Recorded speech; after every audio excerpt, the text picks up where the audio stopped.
बिहार की राजनीति से इस वक्त की सबसे बड़ी खबर पटना की हाई प्रोफाइल बांकीपुर विधानसभा सीट, जो पिछले 3 दशकों 1995 से भारतीय जनता पार्टी का एक अभेद्य किला मानी जाती थी, वहां बड़ा उलटफेर हो गया है। जनस्वराज पार्टी के संस्थापक प्रशांत किशोर ने अपने पहले ही चुनावी मुकाबले में बीजेपी के संजयगढ़ को ढहा दिया है। आइए समझते हैं इस ऐतिहासिक जीत और आंकड़ों का पूरा गणित।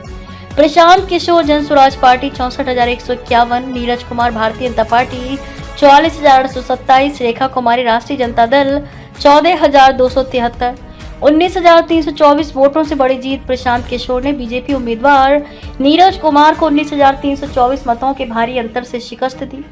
विपक्ष पर अकेले भारी बीजेपी और आरजेडी दोनों उम्मीदवारों के कुल वोट भी मिला दिए जाएं तो भी ये प्रशांत किशोर को मिले अकेले वोटों से काफी कम है। 30 साल पुराना गढ़ध्वस्त नितिन नवीन के राज्यसभा जाने के बाद खाली हुई साख वाली सीट पर बीजेपी अपना परचम कायम नहीं रख सकी। कम वोटिंग में बड़ा संदेश। 30 जुलाई 2026 को हुए इस उपचुनाव में कुल 34.30% मतदान दर्ज किया गया था। वोट प्रतिशत भले ही आम चुनावों से कम रहा, लेकिन जनता ने एक नए राजनीतिक विकल्प के पक्ष में स्पष्ट जनादेश दे दिया है। देखते रहिए इन फोकस बिहार।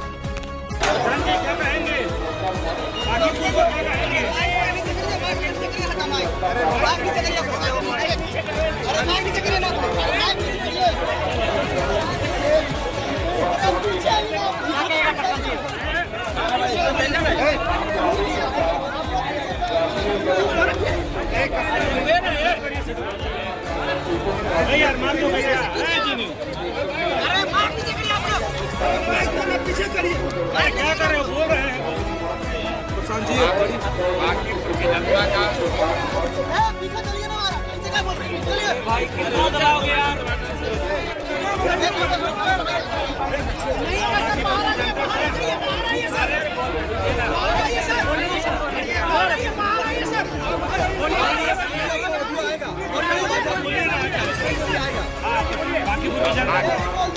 बांकीपुर की जनता का आभार व्यक्त कर रहे हैं और लोकतंत्र है, जीत हार होती रहती है। जिन लोगों ने अपना मत और विश्वास जनसुराज को अपने दिया है, उन सबका दिल से आभार व्यक्त कर रहे हैं। जिन लोगों ने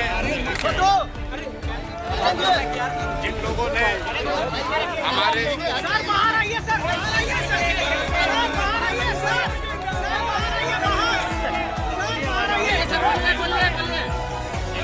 हम लोग के राजनीतिक प्रतिद्वंदियों को वोट दिया है, उनका भी धन्यवाद करना चाहते हैं और वो आश्वस्त कर रहे हैं जीतने के बाद हमारे लिए जिन्होंने हमें वोट दिया है वो भी और जिन्होंने वोट नहीं दिया है वो भी, दोनों ही हमारे यहाँ बांकीपुर के सामान्य नागरिक हैं। उनके लिए जो कुछ फल पड़ेगा वो किया जाएगा। लेकिन सबसे बढ़ के बांकीपुर के चुनाव के दौरान जो बात कही गई थी कि ये चुनाव विधायक बनाने का चुनाव नहीं है, ये चुनाव है भाजपा के केंद्रीय नेतृत्व को, मोदी जी को, अमित शाह को एक संदेश देने का कि जिस बिहार की जनता ने आपको 202 विधायक जिताकर आपको पूर्ण बहुमत की सरकार बनाने का अवसर दिया है, एक बार उनके और उनके बच्चों के पढ़ाई, रोजगार और पढ़ाई की चिंता कीजिए और बिहार में किसी अच्छे आदमी को मुख्यमंत्री बनाइए, किसी अपराधी को, किसी दागदार चरित्र के व्यक्ति को मुख्यमंत्री मत बनाइए।